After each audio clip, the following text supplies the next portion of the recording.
So you've done it. You've made yourself a fancy dancy bloomery. And with the bloomery, you can now make ingots. But I'm sure you've soon realized that with the ingots come an evilness called tailings. These are pollution causing blocks. So if you leave these on the ground in a stockpile or on the ground, it's going to cause pollution, and that pollution will slowly spread across the ground and corrupt your world. So in this video, we're going to cover how to get rid of these bad boys so they don't destroy your world before the meteor does.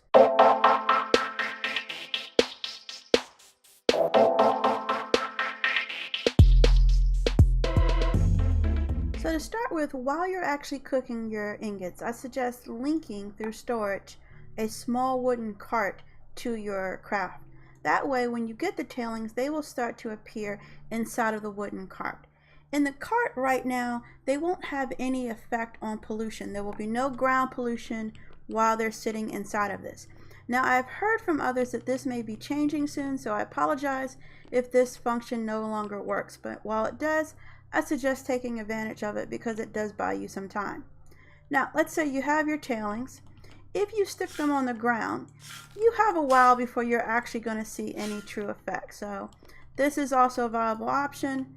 But I would suggest, instead of just laying them on the ground, that you instead link them to a stockpile so that you can just take them all at once.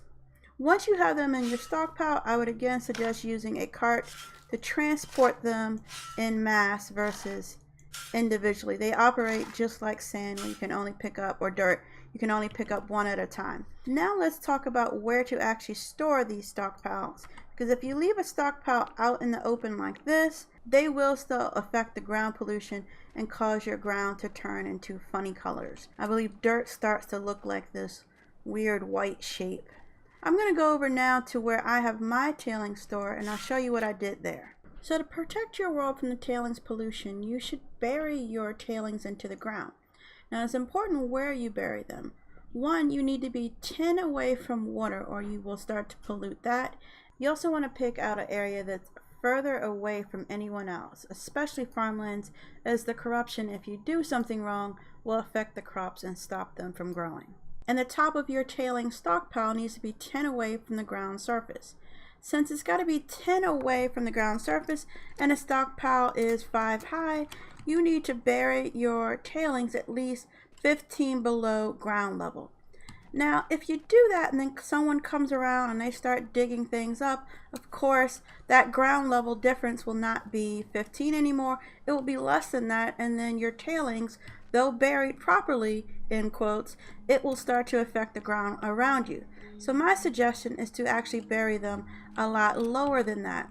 I would say at least 20 below the ground level. In my case, I didn't just go down 20 below ground, I went way down. I went down to level 20. At the bottom right hand side of your screen, you should see your coordinates. This middle number should say 20 to reach that 20 level. Now I ended up going down to 19 because when I got to 20, this whole thing was filled with coal and I decided to mine that out.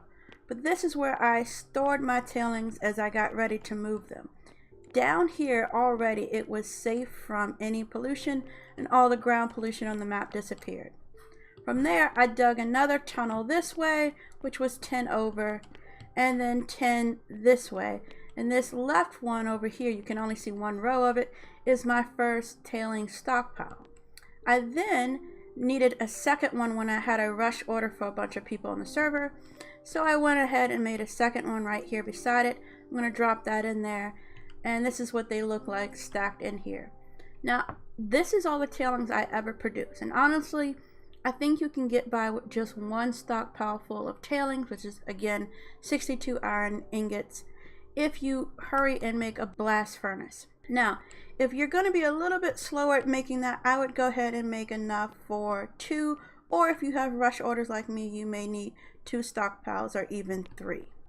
So when you dig down for your mine shaft, you do not want to use ramps because a ramp takes 4 spaces forward just to go down 1.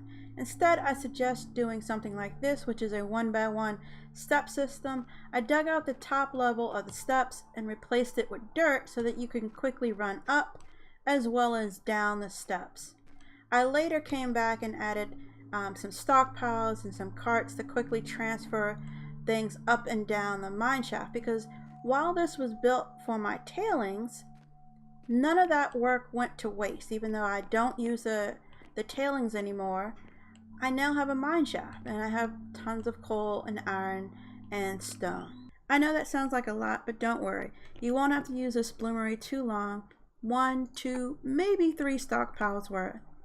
Then you're going to upgrade to this bad boy, the blast furnace. You can say goodbye to all those tailings and hello to air pollution. It's a whole lot faster as well, and don't worry, the air pollution will dissipate once you're done using it after an hour or 2. I hope you enjoyed today's video. If you did, please like and subscribe, leave us some comments, and stay tuned for another how-to video on eco. Take care.